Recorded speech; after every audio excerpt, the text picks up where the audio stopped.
And I don't care about getting criticized. It's an honor to be the first Teamster in our 121-year history to address the Republican National Convention. Several months ago,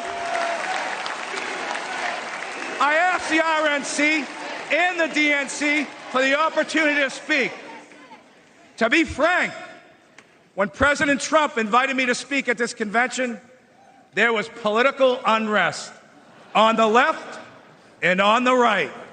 The left called me a traitor. That was Sean O'Brien, the president of the Teamsters International Union in the United States, speaking at the Republican convention, sucking up to Trump. Like, what the name of God was that all about?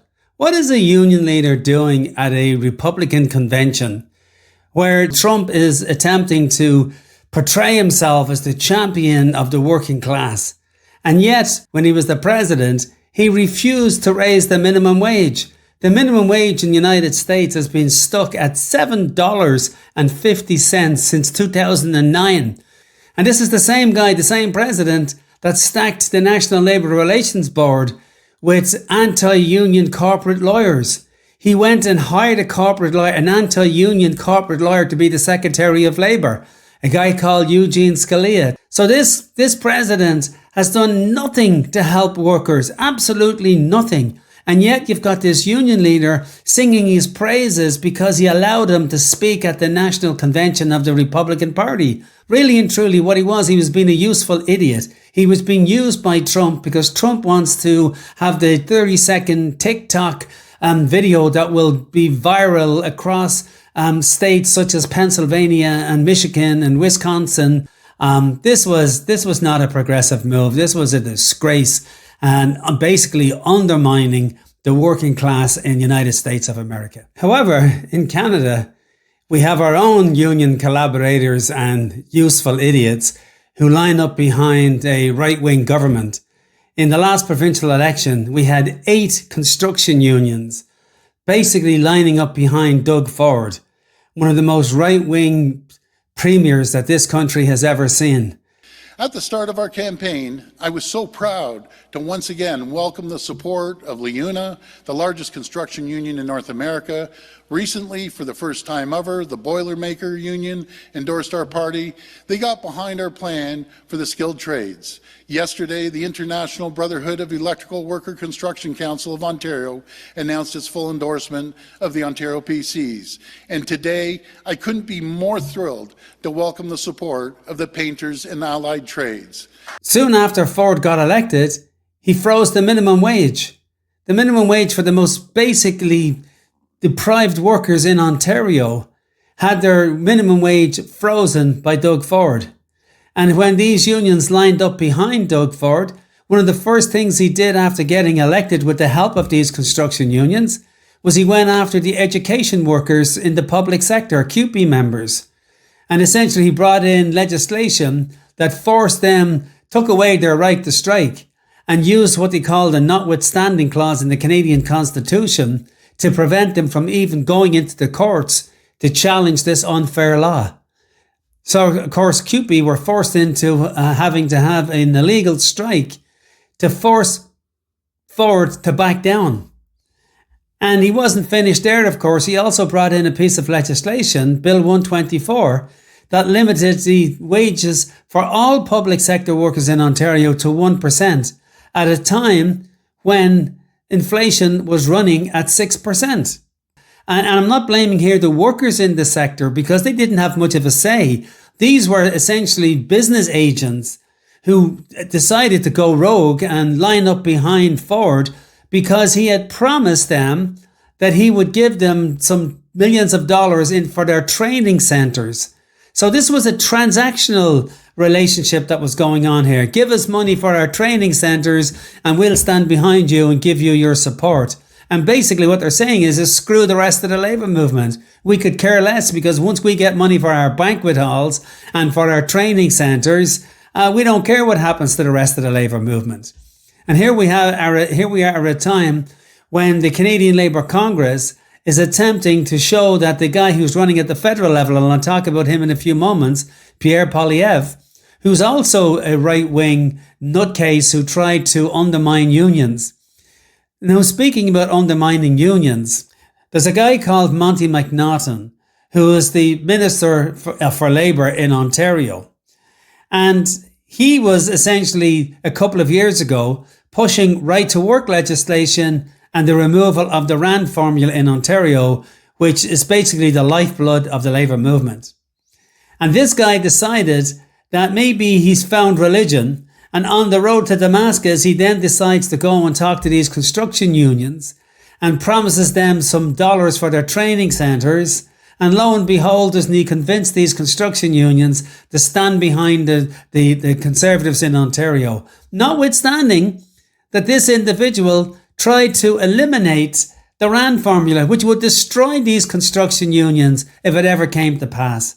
But they basically allowed themselves to be bought off by a couple of $1 million to go into their training centres, and to hell with what they might do with the RAND formula, and to hell what they might do with right-to-work legislation, and to hell with the public sector workers in Ontario. So long as these business agents got their money for their training centres, they basically gave the finger to the rest of the Labour movement. And these guys need to be called out. They're union collaborators is what they are. And seriously, the Labour movement needs to take a serious stand and not be afraid to come out and criticise these individuals when they're undermining the 1.2 million unionised workers in Ontario, and also the millions of workers in Ontario who are toiling away in minimum wage jobs.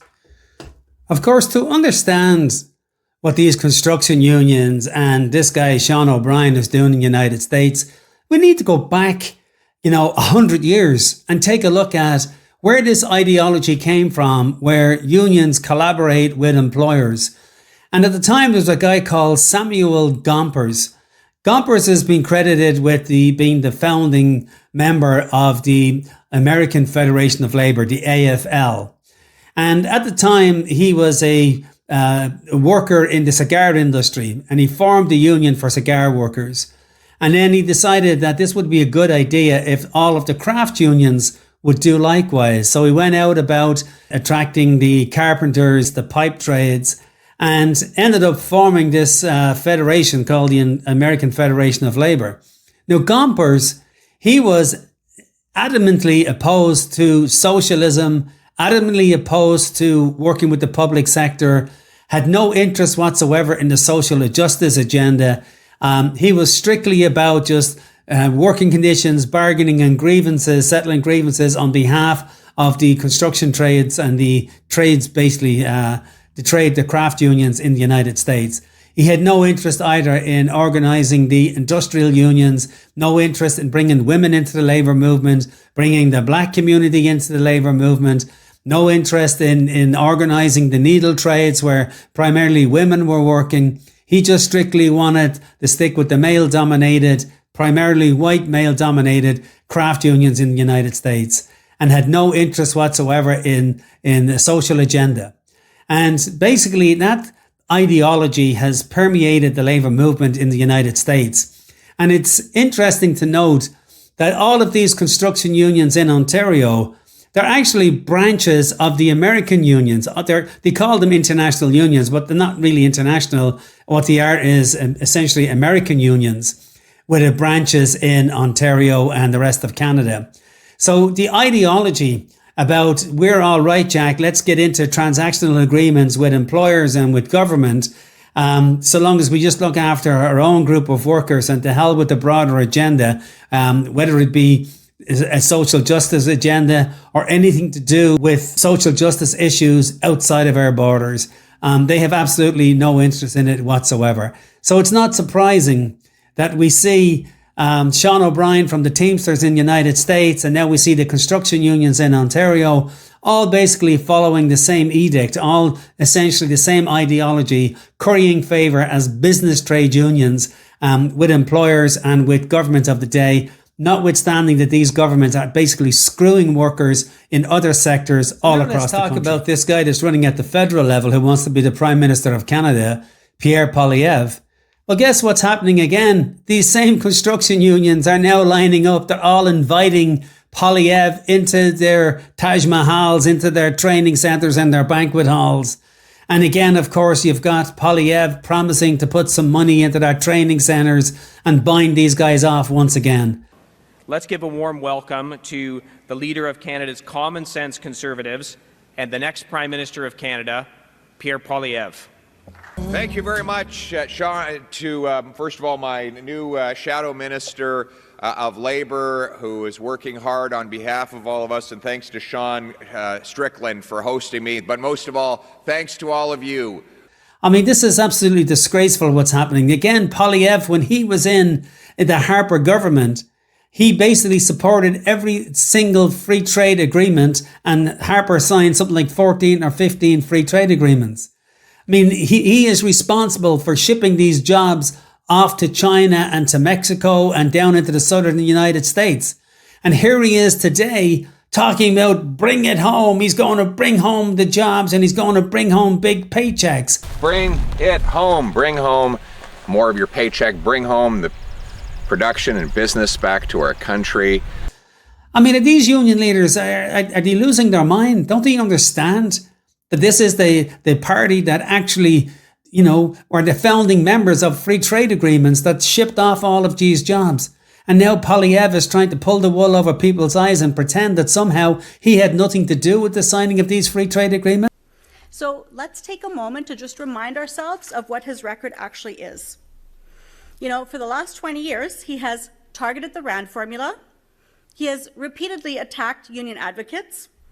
He has voted for back-to-work laws and imposed low-wage settlements on workers. And who was leading those anti-union efforts? Pierre Poilievre. Absolutely. It was Mr. Pierre Poilievre, proudly boasting about how he wanted to bring union-free workplaces to Canada. Whatever he claims today, Mr. Poilievre has a consistent 20-year record as an anti-worker politician.